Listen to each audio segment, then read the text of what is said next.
જન્માષ્ટમીના દિવસે ફરાળ હોય તો કિચન સિરીઝમાં ખાસ આઠમના ફરાળ માટે સ્વાદિષ્ટ અને જલ્દી બની જતી વાનગીઓમાં અલગ પ્રકારનું ફરાળી ખમણનું શાક, ફરાળી પેટીસ સાથે કુકરમાં બનતો ઇન્સ્ટન્ટ દૂધીનો હલવો અને ઇન્સ્ટન્ટ ફરાળી પરોઠાની મિની થાળી બનાવીએ.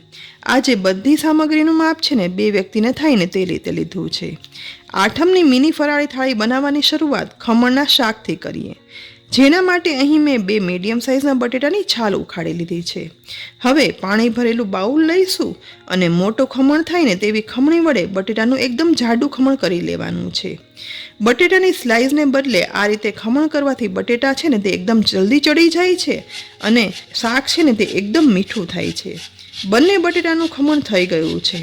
હવે જે પાણીમાં ખમણ ઉમેર્યું હતું ને એ જ પાણીમાં ખમણને આ રીતે ઘસી અને સાફ કરશું, જેથી બટેટાના ખમણમાં સ્ટાર્ચનું પ્રમાણ હોય ને તે ઓછું થઈ જાય. સહેજ એવું ઘસ્યા પછી વધુ અડધો કપ પાણી ઉમેરી બટેટાને એકદમ ઘસી અને સાફ કરી લેવાના છે. ત્યાર પછી એક તપેલા પર મોટા કાણાવાળી ચાળણી રાખી બટેટાનું ખમણ છે ને તે ગાળી લઈએ, જેથી સ્ટાર્ચવાળું પાણી છે ને તે બધું ખમણથી અલગ થઈ જાય અને શાક બન્યા પછી એકદમ છૂટું બને. બધું ખમણ નિતારી હવે એ જ બાઉલમાં ઉમેરી દઈશું અને બટેટાનું ખમણ છે ને તે 2 મિનિટ કોરું થાય ને ત્યાં સુધી મિક્સરના ચટણીના જારમાં 1/4 કપ સિંગદાણા લઈશું. અહીં ફોતરા ઉખડી જાય ને તેવા શેકેલા સિંગદાણા લેવાના છે. હવે જારમાં ઉમેરેલા સિંગદાણાનું ઢાંકણ ઢાંકી અને સિંગદાણા પીસી લઈએ. પીસ્યા પછી જુઓ આવો અધકચરો સિંગદાણાનો ભૂકો કરી લેવાનો છે. હવે ગેસની લો ફ્લેમ પર પેનમાં 1.5 ટેબલસ્પૂન તેલ ગરમ કરવા માટે ઉમેરશું. ગરમ થતા તેલમાં 1/2 ટીસ્પૂન જીરું, મીઠા લીમડાના પાન ઉમેરી વઘારને ગોલ્ડન બ્રાઉન થાય ને તેવો સાતળશું. જો ફરાળમાં તમે લીમડો ના ખાતા હોય ને તો નહીં ઉમેરવાનો.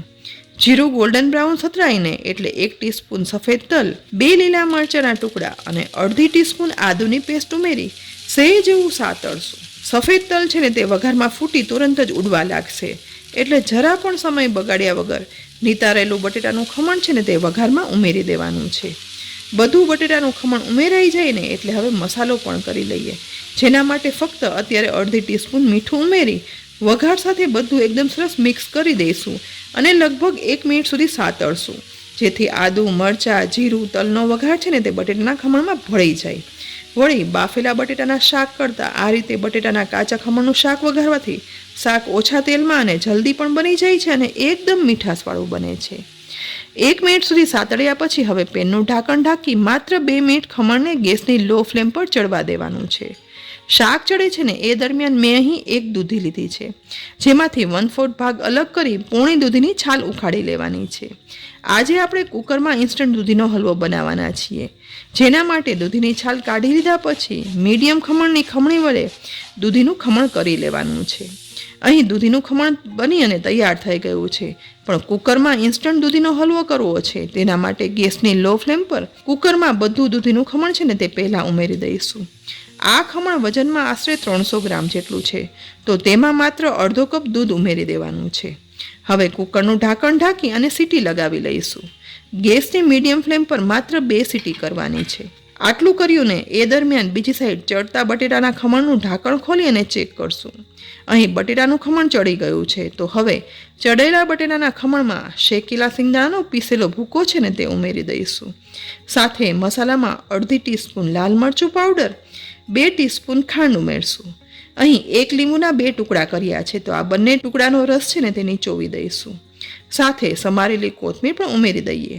હવે બધું એકદમ સરસ મસાલા સાથે મિક્સ કરશું, જેથી બટેટાનું ખમણ છે ને તેની સાથે મસાલા, સિંગદાણા બધું મિક્સ થઈ જાય અને એકદમ મીઠાશવાળું ફરસું બટેટાનું શાક બની અને તૈયાર થાય.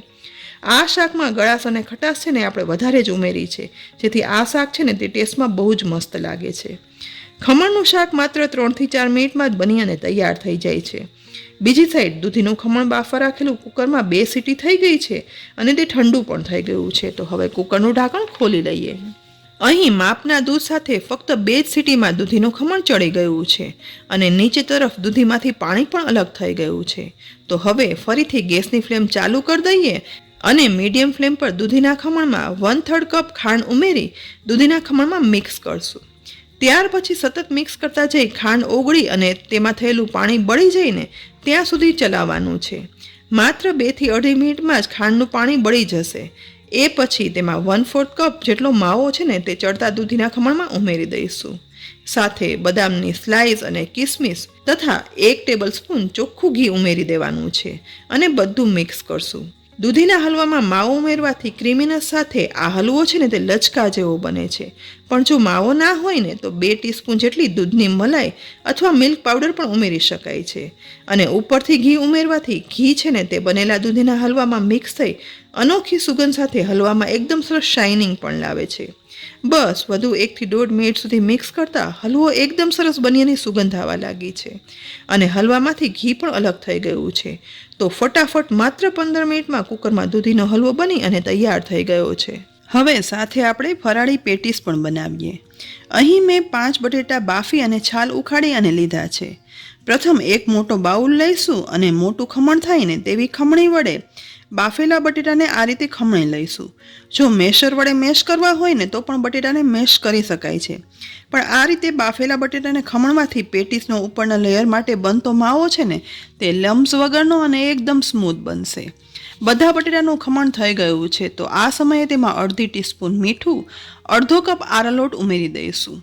હવે બધું એકદમ સરસ મિક્સ કરશું. આરાલોટ મેશ બટેટામાં ઉમેરવાથી ફરાળી પેટીસના પડ માટેનો બટેટાનો માવો છે ને તેમાં બાઇન્ડિંગ સરસ આવે છે અને માવો સ્મૂથ બને છે.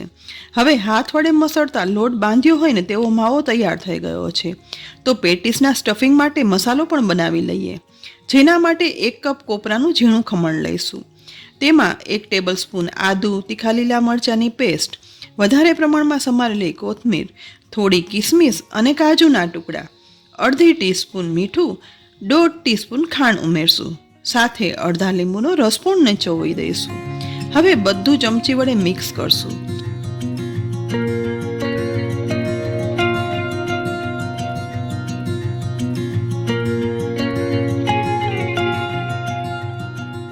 એકદમ સરસ મિક્સ કરતાં પેટીસના સ્ટફિંગ માટેનો મસાલો તૈયાર થઈ ગયો છે. તો પ્રથમ આપણે પેટીસના લેયર માટે બનાવેલા બટેટાના માવાને લઈશું. બંને હાથમાં તેલ લગાવી લેવાનું છે. બનાવેલા બટેટાના માવામાંથી થોડો માવો હાથમાં લઈ આ રીતે ગોળ વાળી લઈશું અને ત્યાર પછી બંને હાથની મદદથી માવાને ફેલાવી આ રીતે નાની પૂરી જેવું બનાવી લેવાનું છે. માવો ફેલાવાઈ ગયા પછી 1 ચમચી જેટલું કોપરાનું મિશ્રણ છે ને તે આ રીતે બનાવેલા લેયરમાં વચ્ચેના ભાગમાં ભરી લઈશું. હવે લેયરની બધી કિનારી એકઠી કરી મસાલો કવર કરી લેવાનો છે. વ્યવસ્થિત મસાલો બટેટાના માવા વડે કવર થઈ ગયા પછી ગોળ સહેજ જેવો ચપટી પેટીસ વાળી લેવાનું છે. અહીં ગોળ ચપટી પેટીસ વળી અને તૈયાર થઈ ગઈ છે. તો હવે આ પેટીસને કોરા લોટ વડે કવર કરી લેવાની છે. આરા લોટ વડે કવર થઈ ગયા પછી બનેલી પેટીસને ડીશમાં રાખી દઈશું. આ રીતે બટેટાનો માવો લેતા જઈ અંદર કોપરાનો મસાલો ભરતા જઈ અહીં મેં બધી પેટીસ વાળી અને તૈયાર કરી લીધી છે. બીજી સાઈડ ગેસની મીડિયમ ફ્લેમ પર ગરમ થયેલા તેલમાં પહેલાં થોડા લીલા મરચાં ઉમેરી તળી લઈશું, જેથી ફરાળી થાળીની વાનગીઓ સાથે તળેલા લીલા મરચાં પણ ખાઈ શકાય. તુરંત જ તળાયેલા મરચાંને બહાર કાઢી ડીશમાં રાખી દેવાના છે. હવે એ જ ગરમ તેલમાં બનાવેલી પેટીસ ઉમેરશું. ગેસની ફ્લેમ લો રાખતા અહીં મેં લગભગ 5 પીસ પેટીસ છે ને તે તેલમાં ઉમેરી દીધી છે. પેટીસની સાઈડ ચેન્જ કરવાની જરા પણ ઉતાવળ નહીં કરીએ. લગભગ 1 મિનિટ સુધી એક સાઈડ પેટીસ તળાઈને ત્યાર પછી તેનું પડ છે ને તે તળાઈ અને ગોલ્ડન બ્રાઉન થઈ બંધાઈ જશે. તો 1 મિનિટ પછી જ હવે હળવે હાથે એક પેટીસની સાઈડ આ રીતે ચેન્જ કરી લઈશું.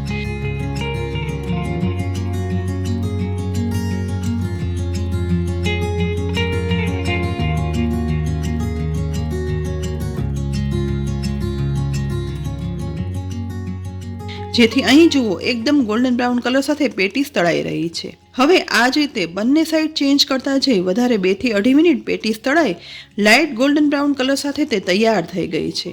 તો તળાયેલી પેટીસને તેલમાંથી ધીમે ધીમે કરી અને બહાર કાઢી લેવાની છે.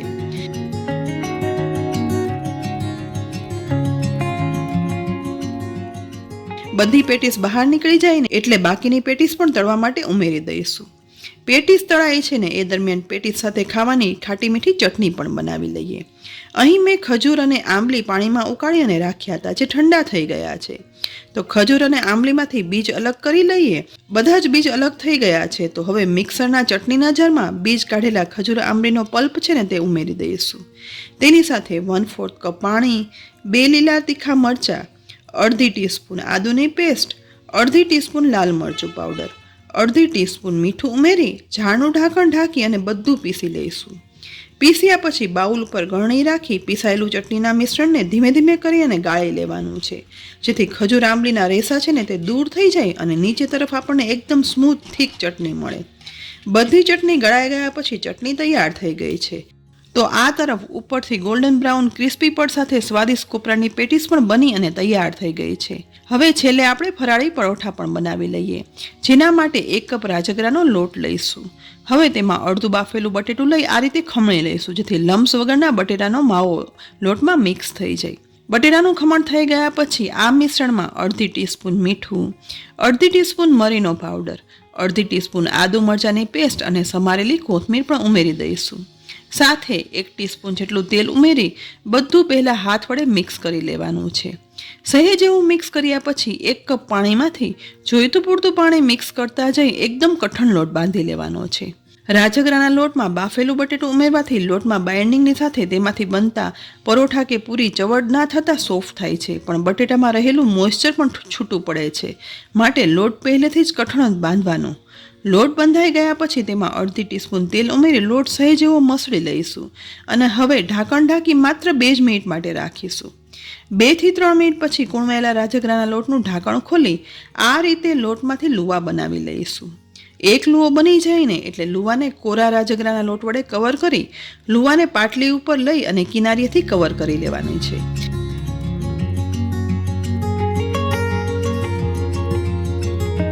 અને ત્યાર પછી વણતા જઈશું અને કવર કરતા જઈશું.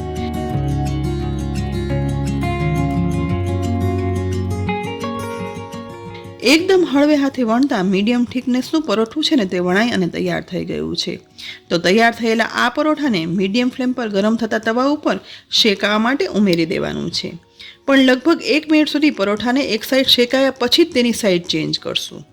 વધારે 1 મિનિટ સુધી બીજી સાઈડ શેકાયા પછી સાઈડ ચેન્જ કરી હવે પરોઠામાં ચારે તરફ તેલ સ્પ્રેડ કરી દેવાનું છે. તેલ ફેલાવી દઈએ ને ત્યાર પછી ફરી સાઈડ ચેન્જ કરતા જઈ અને પરોઠું શેકવાનું છે. લગભગ 2 મિનિટ પછી રાજગરાનું ફરાળી પરોઠું ગોલ્ડન બ્રાઉન શેકાઈ ગયું છે.